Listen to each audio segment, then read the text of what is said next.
আজকের পাঠ্য বিষয় দিগ্বিজয়ের রূপকথা, রচয়িতা নবনীতা দেবসেন। এটিও দ্বাদশ শ্রেণীর শিক্ষার্থী বন্ধুদের থার্ড সেমিস্টারের পাঠ্য বিষয়।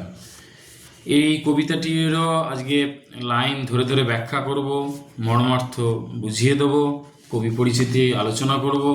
প্রথম থেকে শেষ পর্যন্ত ভিডিওটি দেখো, ভালো লাগবে। দিগ্বিজয়ের রূপকথা। দেখো, দিগ্বিজয় কথাটার সঙ্গে একটা আমাদের রাজার কথা মনে পড়ে যাচ্ছে। রাজারা সেই আগেকার দিনে মাঝে মাঝে কী করতো, দিগ্বিজয়ে বেরোতো, মানে অন্য রাজ্য আক্রমণ করতো, অন্য রাজ্যকে নিজের শক্তির সাহায্যে জয় করে নিজের রাজ্যের সঙ্গে অন্তর্ভুক্ত করতো, রাজ্যের পরিধি বৃদ্ধি করত। এরকম একটা রীতি বা কালচার রাজবংশের সঙ্গে যুক্ত। তা বংশ পরম্পরায় রাজার পুত্র অর্থাৎ রাজপুত্ররাও সেই কর্ম করত। আর রূপকথা বলতেই আমরা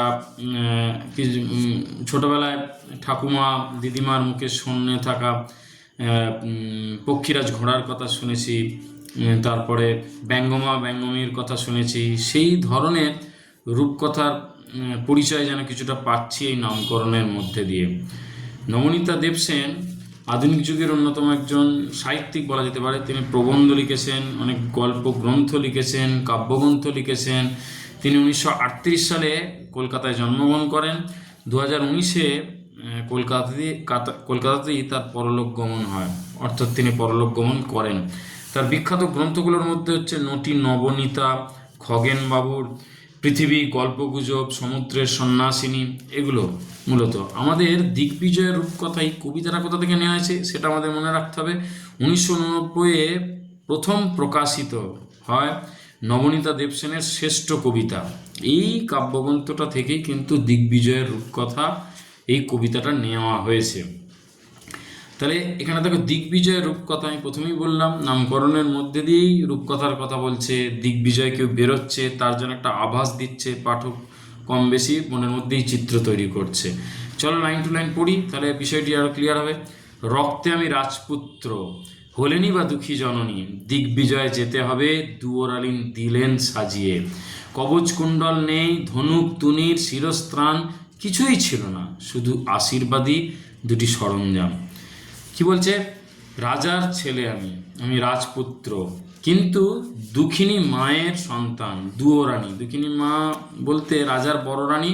সাধারণত যে রানীকে রাজা একটু অবহেলা করে, একটু উপেক্ষা করে, দূরে সরিয়ে রাখে, তাকে দুয়োরানী বলে। সেই দুয়োরানীর সন্তান এখানে কবিতার কথক। সে রাজপুত্র, দুয়োরানীর সন্তান হলেও সে কিন্তু রাজারই ছেলে, তাই সেও রাজপুত্র। তাই তার মধ্যেও দিগ্বিজয়ের একটা নেশা, ইচ্ছা জাগ্রত হয়েছে, তাকেও দিগ্বিজয় যেতে হবে। তাই মা তার করণীয় কর্তব্য হিসেবে দুয়োরানী কী করলেন, তাকেও দিলেন সাজিয়ে, যে ছেলেকে দিগ্বিজয়ে যেতে হবে, তাই তার সামর্থ্য মতো তাকে সাজিয়ে দিলেন। কিরাম সাজিয়ে দিলেন বলছে, কবচ কুণ্ডল নেই, অর্থাৎ যুদ্ধে যাওয়ার জন্য যে কবচ কুণ্ডল আমাদের মহাভারতের কর্ণ পড়েছিল, যুদ্ধের অন্য অস্ত্রের আঘাত থেকে নিজের দেহকে রক্ষা করার জন্য যে বর্ম পোশাক, সেই কবচ কুণ্ডল নেই। ধনুক তুনির, মানে ধনুক মানে হচ্ছে যাতে রেখে তীর নিক্ষেপ করা, সেই ধনুক নেই। তুনির মানে পিঠেতে যেটা বান রাখার একটা স্থান বা বান রাখার জায়গা, সেটা নেই, তীর রাখার জায়গা নেই। শিরস্থান, মাথা বর্ম, মানে মাথাকে যুদ্ধের অস্ত্রের আঘাত থেকে রক্ষা করার সেই বর্ম পর্যন্ত নেই, কিছুই ছিল না, নেই নেই নেই। এটা যেন সেই ছন্নছাড়া কবিতায় আমরা পড়েছিলাম অচিন্ত কুমার সেনগুপ্তের, ছন্নছাড়াদের কলেজে সিট নেই, বাসে সিট নেই, বাড়িতে ঘর নেই। এখানেও দুয়োরানীর সেই সন্তানের কিছুই নেই। আছে কি আছে? আশীর্বাদী দুটি সরঞ্জাম। মায়ের আশীর্বাদ স্বরূপ দুটো উপাদান রয়েছে, দুটো আশীর্বাদ রয়েছে। কি? এক হচ্ছে এই জাদু অশ্ব, মরুপথে সেই হয় উট, আকাশে পুষ্পক, আর সপ্তডিঙা সাজে সিন্ধু জলে, তেপান্তরের পক্ষীরাজ, তার নাম রেখেছি বিশ্বাস। অর্থাৎ ওই যে দুটো আশীর্বাদী সরঞ্জাম বলা হয়েছে, মায়ের দুটো আশীর্বাদী উপাদানের মধ্যে একটা হচ্ছে বিশ্বাস। এই বিশ্বাসটাই কি জাদু অশ্ব, মানে জাদু ঘোড়া, অলৌকিক ঘোড়া রূপান্তরিত হয়। সেই জাদু ঘোড়াটাই কি মরুভূমি দিয়ে যাওয়ার সময় উটে পরিণত হয়, আকাশ দিয়ে যাওয়ার সময় পুষ্পক রথে পরিণত হয়। সমুদ্রের মাঝখান দিয়ে যাওয়ার সময় 7টি ডিঙা বা সপ্তডিঙা বা বড় ডিঙা নৌকায় পরিণত হয়। তেপান্তর মানে বিস্তৃত খোলা মাঠের উপর দিয়ে যাওয়ার সময় পক্ষীরাজ মানে পাখনাওয়ালা ঘোড়ায় পরিণত হয়। এটা আসলে কি না বিশ্বাস। এই বিশ্বাসের ফলে অসম্ভবকে সম্ভব করা যায়, অনেক দুর্গমকেও জয় করা যায়, দুর্গম জায়গায় সহজে যাওয়া যায়। এই বিশ্বাসটা হচ্ছে মায়ের আশীর্বাদের অন্যতম প্রধান উপাদান, যাকে ভর করে, যাকে বল করে কি দুয়োরানির সন্তান এগিয়ে চলেছে দিগ্বিজয়ের লক্ষ্যে। 2 নম্বর তার সরঞ্জাম কি? 2, এই হৃদয়ের খাপে ভরা মন্তপ্রুত অসি বা অসি শানিত ইস্পাত খণ্ড অভঙ্গুর নাম ভালোবাসা। দ্বিতীয় উপাদানের নাম হচ্ছে ভালোবাসা।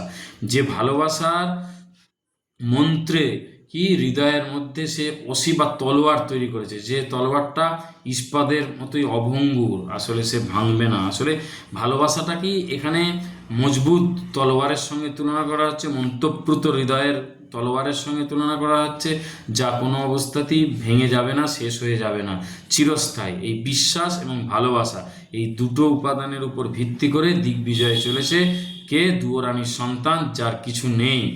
এই দুটোর উপর ভরসাই তার একান্ত সম্বল।